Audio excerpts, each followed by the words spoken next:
Good afternoon. Welcome to our Lindstrom Live Hangout with Martin Lindstrom, New York Times bestselling author. Today's topic is personal branding with our guest, Tyra Banks, CEO and founder of Tyra Beauty. We are conducting a contest today for a copy of Martin's latest book, the New York Times bestseller Small Data, and for a free product from Tyra, the 5-minute tie over.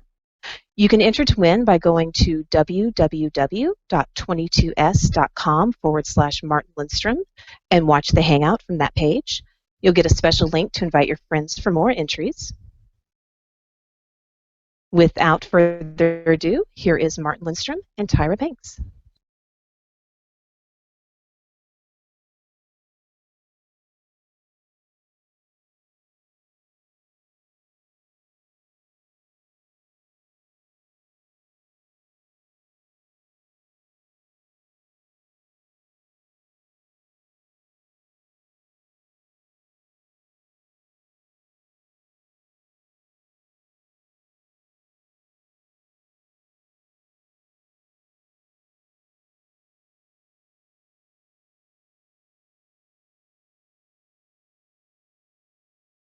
Actually, I do a lot of reading, and it's really nice. I went to a baby store the other day. I dropped my friend off at the airport, and he was in the car, and I just stopped at a baby store because it was finally nice to be able to go in and not have to have somebody go in for me, because it was such a secret.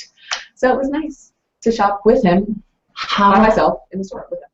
How has it changed you as a businesswoman to have a baby in the middle of everything? It's a lot of virtual work. So I'm on maternity leave right now, and Yes, I'm not. So I'm holding him and feeding him and on a call, and then he's screaming and crying, and I feel like that woman on the airplane where the baby is screaming, and I'm like, I'm so sorry, but I don't know what to do. So yeah, it's juggling a lot. Juggling a lot. Yeah. Amazing. You have a brand new company, which is not that brand new. Mm-hmm. And which is not even a startup because it's doing incredibly well, I heard. And I'm so proud of you. Well. Thank you. Thank you. Well, I have to thank you. I don't think people understand my relationship with you. So I met Martin many, many years ago through a ex-colleague of mine who's now a really good friend of mine. And she's like, you have to meet this man that is such a marketing genius. You kind of have this natural thing for marketing, but he is like the guru. And we met, and I fell in love with this man, and for years he has been mentoring me and my business, from Top Model to my personal brand to Tyra Beauty. And I have learned so much from him. He is brutally honest and will break it down like you have never seen. I have had sessions with Martin, multiple days of sessions where my entire team has been in a room with him for 10 hours, and he breaks down my brand.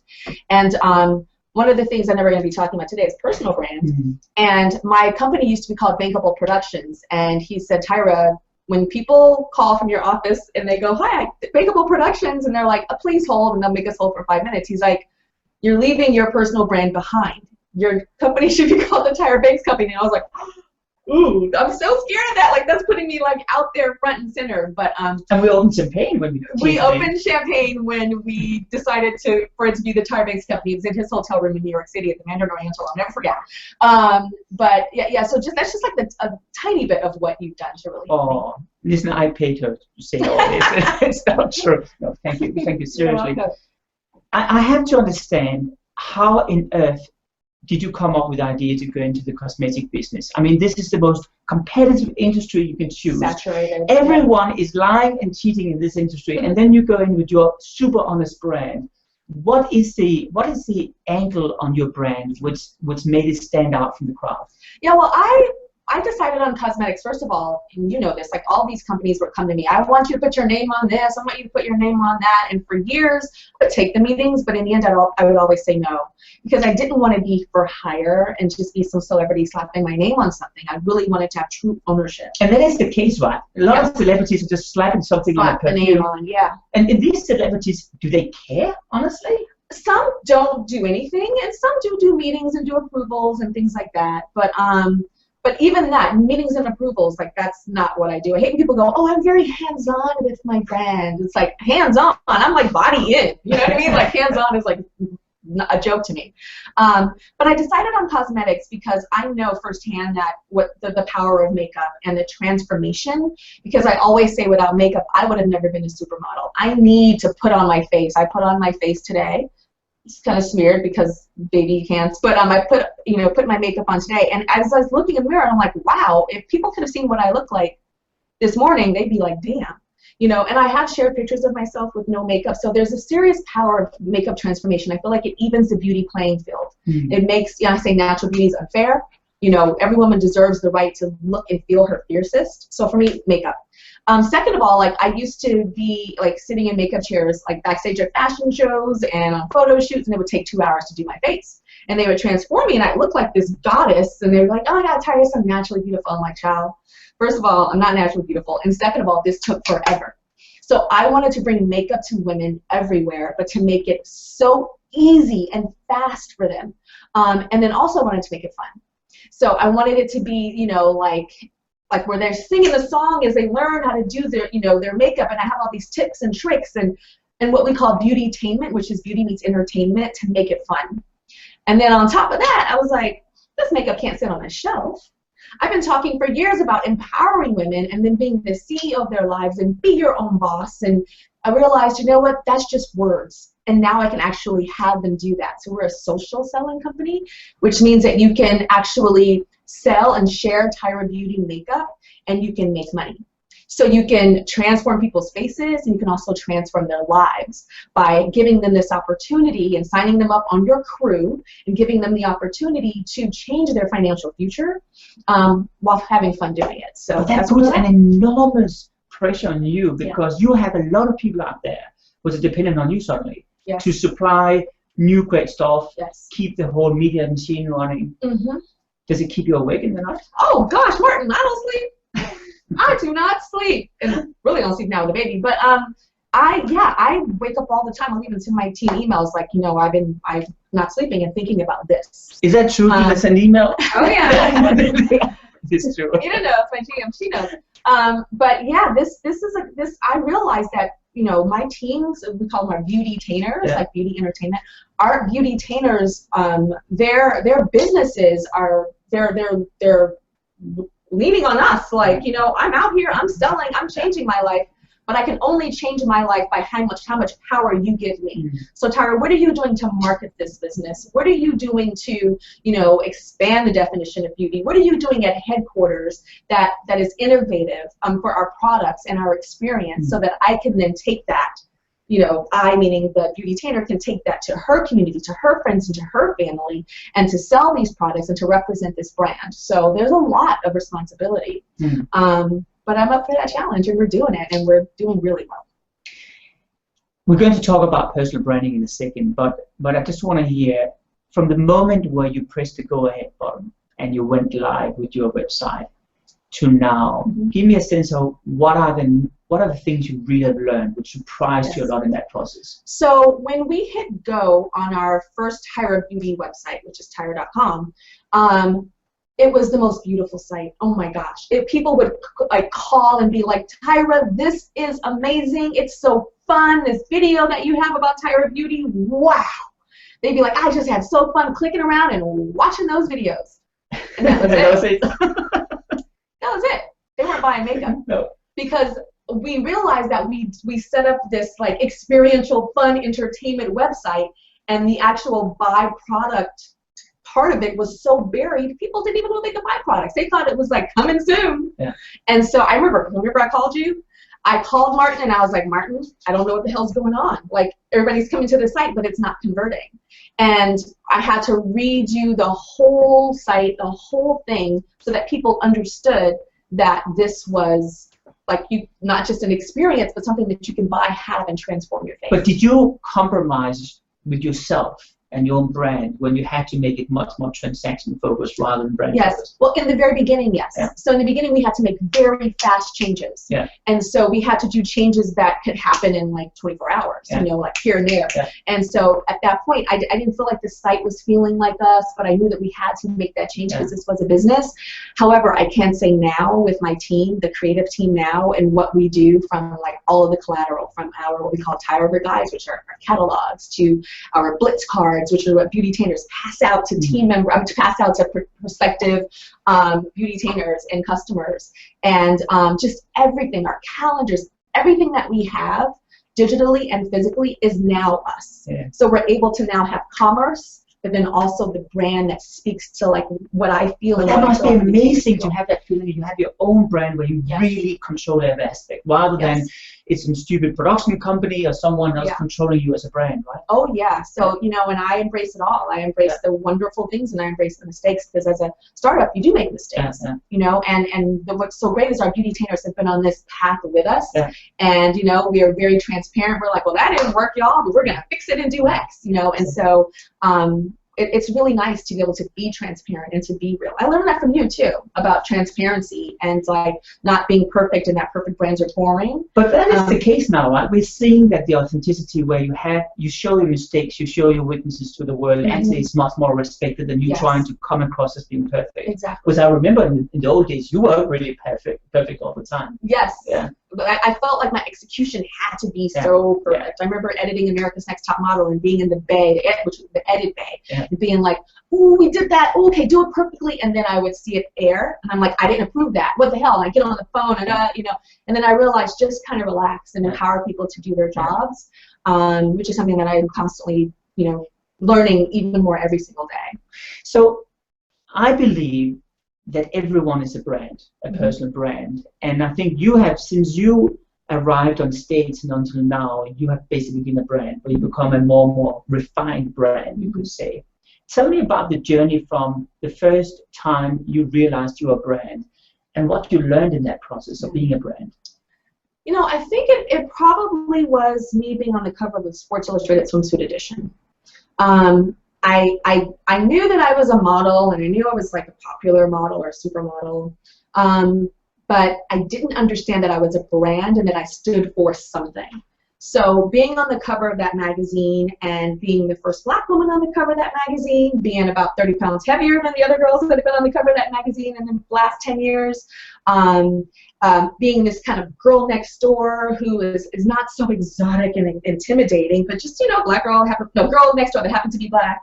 All of these things, I started to realize, wow, that stands for something. And then my mom and I met, because my mom was my manager at the time, and then we started to hone this and say, this is natural, this is who I am naturally, and how can we continue this? Because at the same time I was a high fashion model, and I realized that didn't speak to me, like that high fashion intimidated designers talking like these, like they talk like Martin, and I was like, oh my god, I'm so scared of that world. So let me build this brand based on what is natural to me, which is like girl next door and just like goodness and little booty. Do I talk like that? You do talk like that. I do. You do so much. Did you feel at some stage in that process that you were one big lie? Meaning that you, one day they'll discover you and figure out, gee, no, there was sort of, no, I was just there by coincidence and now I'll be wiped off. Or were you, did you know that what you'd done from day number one, that was what you were? I was very strategic with everything, so I never really felt like a fraud, no. The only thing that felt fake to me was like all the makeup and all the hair weaves and all these like smoke and mirrors, and I felt it was my responsibility to tell the truth to girls as to how I got to look that way. I think that's different between you and I, because I felt like a lie when I went into these boardrooms with these senior people sitting there, all of them so serious and so old, right? And I felt like I was this kid who sneaked in through the back door, and I was actually, I didn't. Well, you were a kid. Where were you, 11? Yeah, 12. Okay, 12. He was 12 years old, and he was like telling Lego, the company Lego, what to do with their brand at 12 years old. So he is a obviously phenom child, you know. I was just playing with Legos. I enjoyed it. Yes, but come on, you were 12, so yeah, you were crazy up in there telling these old men what to do with their brands. But isn't that what we have to do today to survive in this world? It seems like people are starting younger and younger, right? Yeah, I think so. I started modeling at 15, but by no means was I a brand at that time. I was just a girl in LA that modeled after school and on weekends. Still shaping who you were, right? Yeah, but still, it didn't happen until much later. So, personal branding. How would you build up your personal brand if you were appearing for the first time on stage today? Whatever stage that is, maybe it was an online platform, maybe it was a real stage. what will you do? Where will you start? Social media. You would? I would start with social media, and I would start with Instagram. Yeah. And I would tell the story of who I am in pictures. Yeah. And I would be so methodical with it and like say, this is the only filter I'm going to ever use. All my pictures are going to look like this.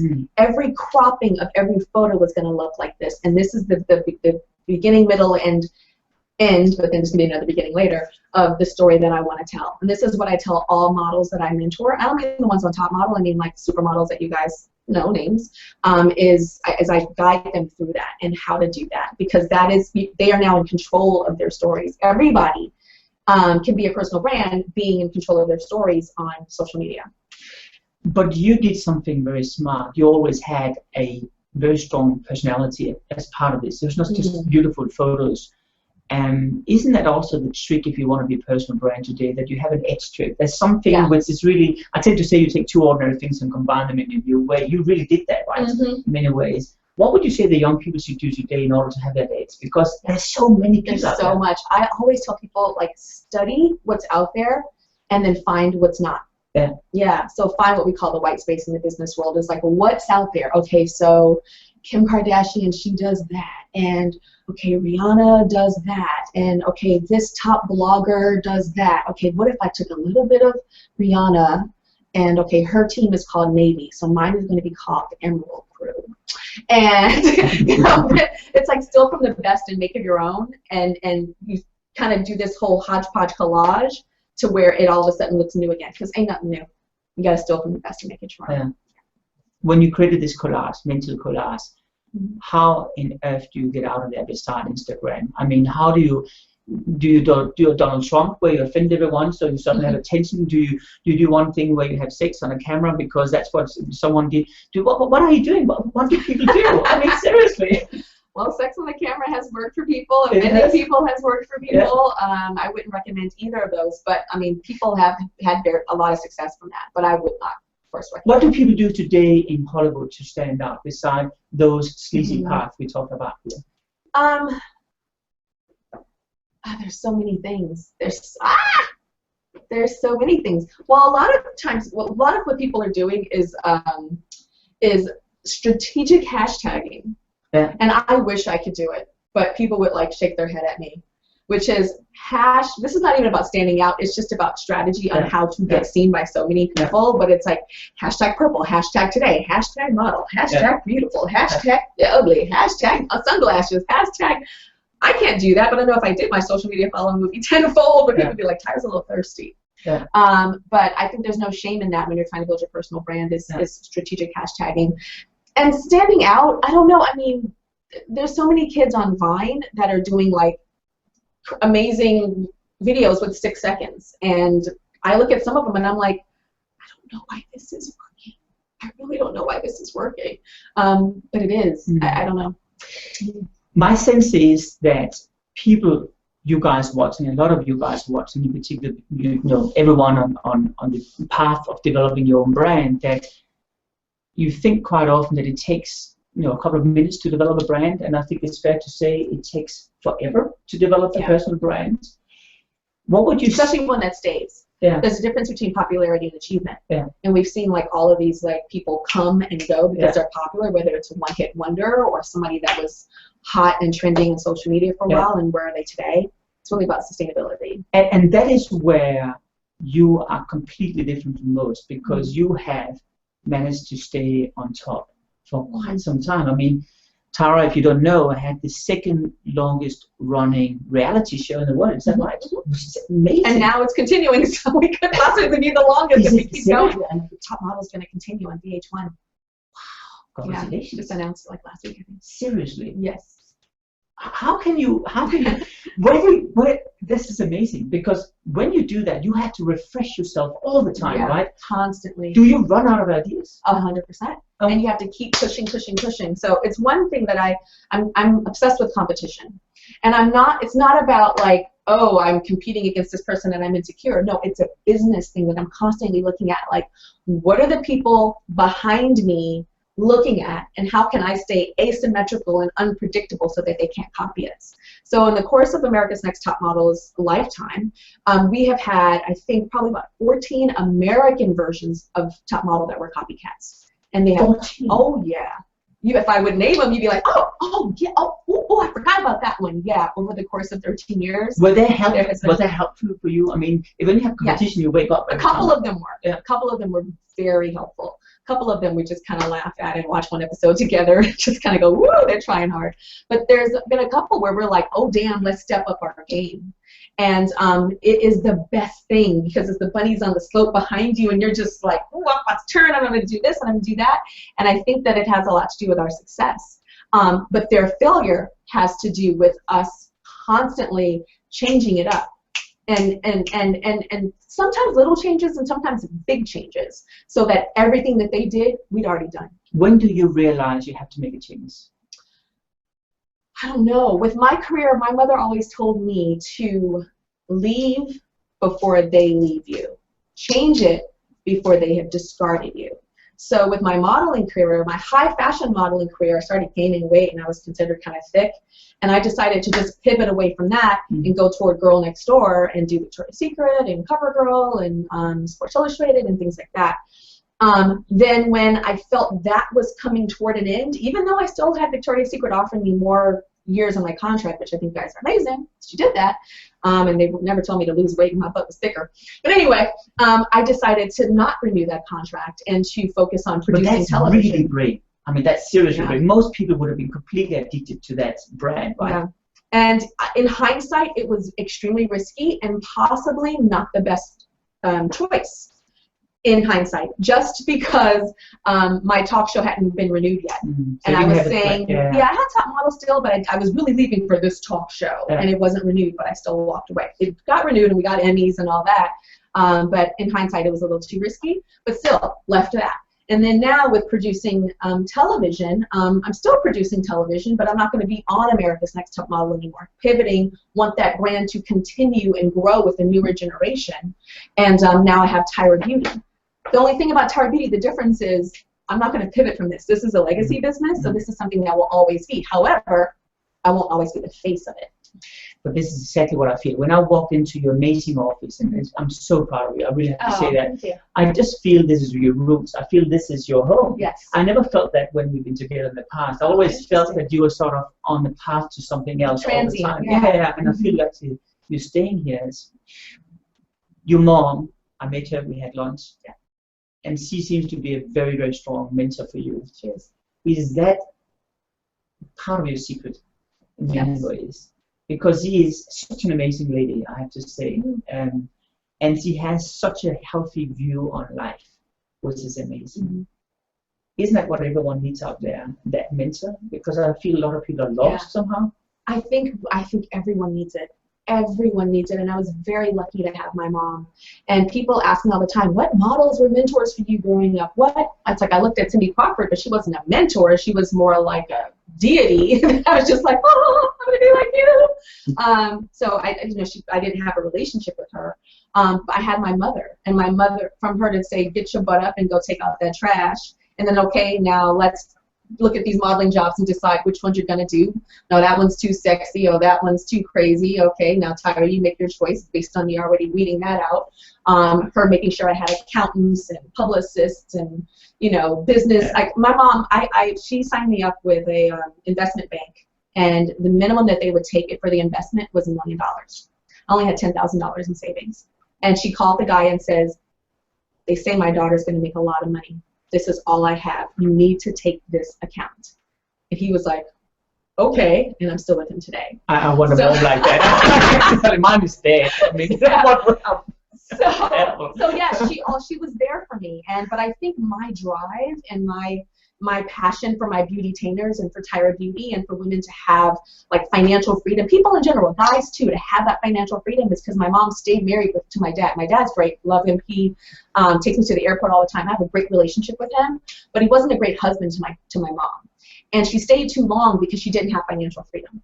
And she finally left, but it took a long time. And so I want to be able to give people the power, what I call this kind of FU money, forget you or whatever else you want to call it, money where, you know, they are their own boss. They are in control.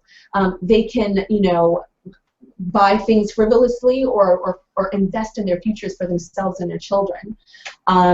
And it all has to do with me witnessing my mom struggle.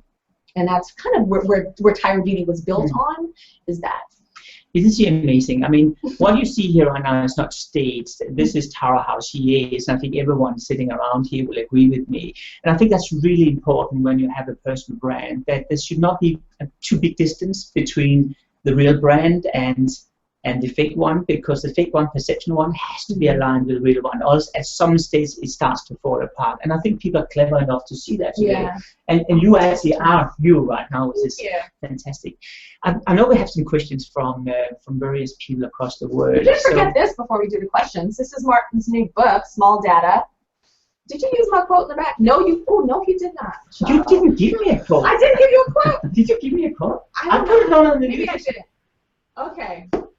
Anyway. Did you read it? Have you read the book? No, I haven't read it yet because I just got it. He just gave it to me. Oh. He just gave it to me, but I am on his video on his website. Anyway, you guys have to get this book. I read Martin's book a long time ago called A New Brand World, and was just taken by this. And you have to get this. This is all about how you can have a personal brand and uncover huge trends to get you there. Yeah. Small data. Just want to say that. And do you know what I'm talking about in this book? I'm actually talking about transformation. You will love this. I'll just tell you guys an experiment we did, or not we did, but I was writing about in the book. We gave people who were given lab coats. There was 3 different lab coats. One where it said doctor above, one where it said dentist, and one where there was nothing. And they put up the lab coats on, and as they put the lab coats on, according to the test, they became faster at answering the questions. They became more intelligent, and they became more self-confident just by adding a lab coat where it said doctor. Oh my dentist, gosh. a little bit lower, and where there's nothing above, nothing happened. And that is what's called enclosed cognition. So that is a technical word for what you actually do. With Tyra Beauty, the product you add is actually giving you that self-confidence, and it's been proven now that it can happen. Is this my lab coat? This is your lab Is this coat. making me sell shit right now? And we sell these. There we go. Lab coats in black, right? Good, we have a question up there. It's a question. Am I on? Hi, it's Lori from Los Angeles. No Sound. No sound? Oh no.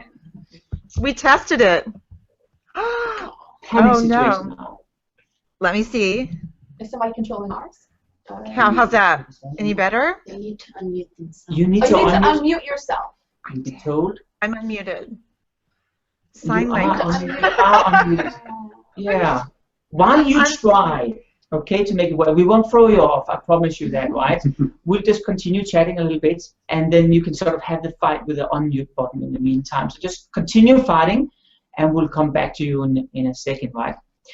So what is the future going to look like for Tyra Beauty? Do you see yourself being the new Estee Lauder?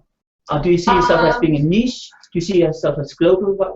Definitely global is very important to me because my own personal brand is global, and my television show is like America's Next Top Models in 186 countries. Seriously? Yes.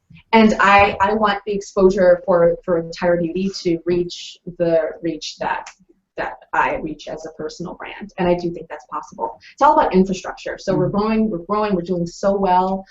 We just want to make sure that we're really tight with our domestic operations before we go international. So that's very important. Which country is doing the best beside the US? Oh no, we're just US right now. You're just US? Just US, yes. So you actually want to expand to UK, to France? Yes. Which country? The people that talk like these. Which country is the first in line? I don't know yet. No. We're not so sure. No. Do you see we have? Are we working here? Oh. Okay. Try again. We'll try again here. Can you say something there? I'm sorry that you have problems with all this. Yeah. There you are. Fantastic. Worked, right? Can you hear me? Oh, We can. good. Thank you guys so much for having me on. Tyra, I feel like you are the most authentic brand. I've been watching you for a long time, and just sitting here with you guys talking, I just feel like we could have coffee and we'd get along. It's just like there's no BS, and I just really appreciate you for that. Thank you. It's true. I love it. And so, Mark, my question really is for you. With people who have smaller businesses, not like Tyra's empire, but when we wear a lot of hats as entrepreneurs or small business owners, how do we juggle all of those and still keep a brand cohesive? Well, I think I will answer a little bit, and then I think Tara can answer just as much, because as big empire she has, she also is a small startup at the same time, right? Like empire. Yeah. A TV show. I think what you should do, I think you should do is that there's three things you should do. First of all, I think you need to paint the future in front of you. And what you should do is that you should create a vision, a brand vision, which is so powerful that it makes you wake up every morning and want to fight for it. And for me, a brand vision is not going to talk about that you want to generate profits and you want to be a millionaire. The vision should be something for human mankind, something where you lift the whole thing above consumption and into a change you'll make with human beings. And that should be so powerful that when you spread it across the world with your friends or whatever, they want to be a part of a movement. You see, here's the smart thing, and this is point number 2. Once you create a movement, you suddenly are under pressure, because you need to wake up not because of yourself, but because of everyone else around you. And that's the reason why I bet you also feel a lot of pressure, because you have all your beauticians out there, and they are amazing. But they need guidance from you, because you're their mentor, just like your mom is your mentor, right? And that keeps you awake as well, because you can't have up days all the time. I mean, you will have low days as well, right? So this is the second advice. The third advice is, I think you need to challenge yourself with disrupting your own business at times. And what I would do every half a year is I would invite in some people, friends, but preferably non-friends, which are saying to you what they think about your business from a very honest, brutally honest point of view, so they keep you awake. These are the 3 things I'll work with. Now, you need to do a deal with yourself. You need to have a private life as well. And what you do is that you always make sure you do an appointment with yourself. Now, I have something which I call the water moment. I haven't told you about that. No, what's the water moment? I'm writing about it in the book. The water moment. What you take? No, well, some people do. That smile on you. Water moment is where I'm swimming in the pool. I'm swimming for 1 hour every day. I have a notepad in each end, and then I'm brainstorming while I'm swimming. Oh, wow. And the whole book, this book was written in the swimming pool. Are you serious? Yeah, no, I'm not kidding. Isn't it true? That's crazy. Yeah. Do you know why? Because that's where you have your creative space. If you're in contact with water, maybe when you're running, something like that. We do not have time to be creative anymore. Yeah. And that's the problem, because when you I'm trying to figure that out right now. My biggest challenge. So what do you do in order to make sure you continue being creative? What are you doing? No, I'm not. I am figuring this out. Are you learning right now? Because that's exactly what every business leader out there have the challenge you have right now, because we do not allocate space to ourselves. You know, I don't have a smartphone anymore. I don't want that crap. Yeah. Sorry. I want to have space with myself, and I want to observe. One of the biggest strengths you have, and you know that is you're so good at observing the world and taking on board. And I bet you're going in your little bubble right now. In the bubble, in email, and just like more operational stuff with the company, and not. Oh my God, it's a whole thing. Stop it. So anyway, that's a 3 piece of advice. Hope you can use it. Absolutely. Thank you so much. You're welcome. Who else is on the line? I'm so nervous that the sound is not going through. Hello. Hello. Hi. My name is Bettina, and my business is Betty Media, bettymedia.com. And what I do is I am a multidisciplinary designer in web, user experience, and mobile branding and advertising. And my clients tend to be more on the financial big business sector. I am a small business owner, and the question I wanted to ask is, when it comes to social media updates, I don't do it. I don't do it often because of the sector, I'm targeting.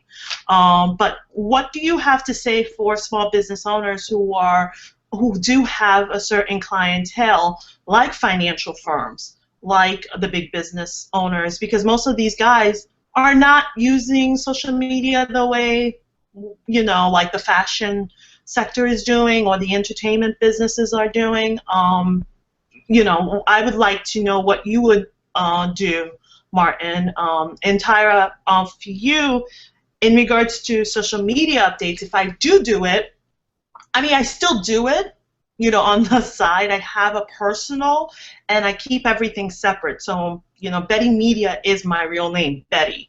But my nickname, my family and friends know me as Bettina. So I try to keep a separate identity in some ways to kind of keep everything in balance. But, like, if you're updating social media, how do you not make people sick of you, but also updating your business and keeping a bit of balance?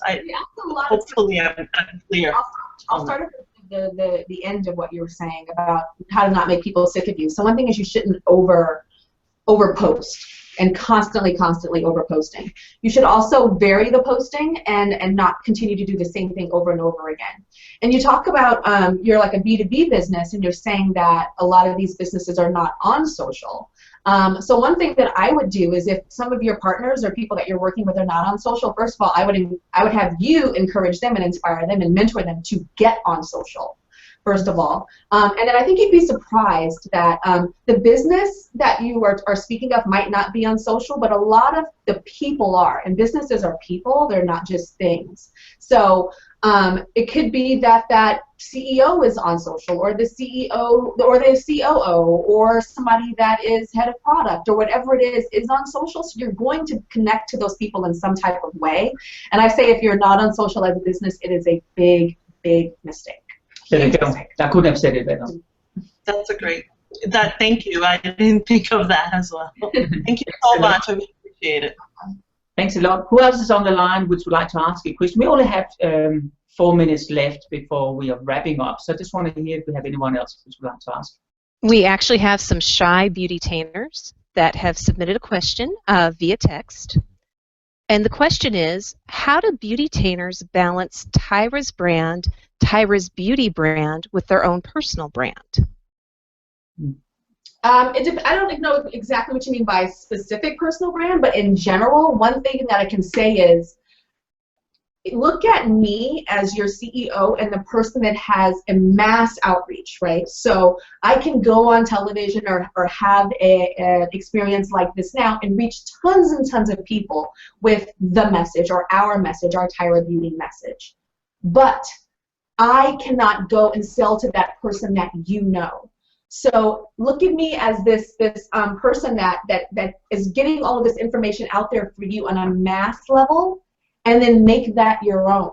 Connect to your team, your customers, potential beautytainers with your personal story, something that we call a pop. Like, what is it about you that attracted you to Tyra Beauty from your personal experience? Do you understand what I'm saying? Like, it's not, I can't sell it. I can't just go out there and be like, don't you want this makeup? Yeah, we have some people that want that, but the true connect is you as that person having that one-on-one experience or one-to-many experience with your core. So hopefully that answers that you can still be you, and you can still be the special you. Just remember, I'm just up here getting the word out to those customers for you at a mass level, but your personal brand is who's connecting to them, and you don't have to dilute yourself and try to be me, or you understand, like, still be you, and your uniqueness is what makes you connect to people. And I also want to add, I think you need to do some agreements with yourself. You need to, because here's the issue. You do over time become a little bit somewhat desperate as your personal brand, because you're not always on a high. You always go on a high and a low. And when you go on a low, you sort of start to compromise with your own brand. So you need to create a deal with yourself where you lock down and say, these are the values I stand for. This is the principles I live by. This is how far I want to go, and this is how far I don't want to go. I mean, if you are a beautician and you want to sell a lot of stuff, sometimes maybe you push it too hard. You're pushing your friends too hard, and actually goes out of your ethical code. You need to define your own ethical code, because at the end of the day, you put your own brand on the line. And that's, by the way, not just you. It's everyone who's have a personal brand out there. But I think in particular, in your category, it is such an interesting model you have, because you have all these young girls on one hand which are not experienced in building brands. On the other hand, they have the best understanding of social media of anyone out there, and that combination is really what's so powerful. Yeah, super powerful. Absolutely. Cool. Now, I think we have some winners. Is that right? I don't think we have more time, I've been told. Is that right? We don't have more time? Oh, we have to stop now. Sorry, guys. So we have some winners. we have Nicole Davies, which is getting a free copy of this book here. It's called The Tiny Clues That Uncover Huge Trends. It's a book about how we all leave seemingly insignificant stuff behind ourselves. I call that small data. And what's fascinating about this book is that just as we have physical DNA left behind ourselves, like a nail and like a hair, we also leave what I call emotional DNA. Emotional DNA is the way we place our shoes, the way we put on the makeup, whatever, and all of that reveals your true personality. And those small data is really going to be, I believe, the next generation of how we understand human beings. It's a fascinating journey where we went through the world, 77 countries, 2,000 consumer homes, to understand how girls, young girls, live in the bedrooms, how we today no longer have a desk, how we actually sleep in a bed, we work in the bed, we eat in the bed, all that stuff is fascinating inside. So, congratulations, Nicole. And then Sydney, with 2 E's in the end, Sydney Locke is receiving a 5-minute tie over. What is it here? Oh, what up, Sydney? You're getting a free Tyra Beauty 5-minute tie over. Fresh or fierce? Fierce. You're getting the fierce Tyra tie over 5-minute tie over, which I have on right now, which is bold eyeshadow and sculpt in a stick. I have light in a stick. I have cheek in a stick. My wet lipstick is real natural right now in Do You Girl and Menage a Brow. So you're getting that all, except you're getting younger man. No. Ask for a raise. Ask for a raise. But yeah, enjoy that tie over. And listen, did you notice what Tara did? That really, really smart. She always tells stories because Tara is the best storyteller I've met forever. You're so good at it. And that's the reason why the Tyra Beauty concept is so powerful, because it's not just cosmetic. It's a story, and it's a philosophy, and it's authentic.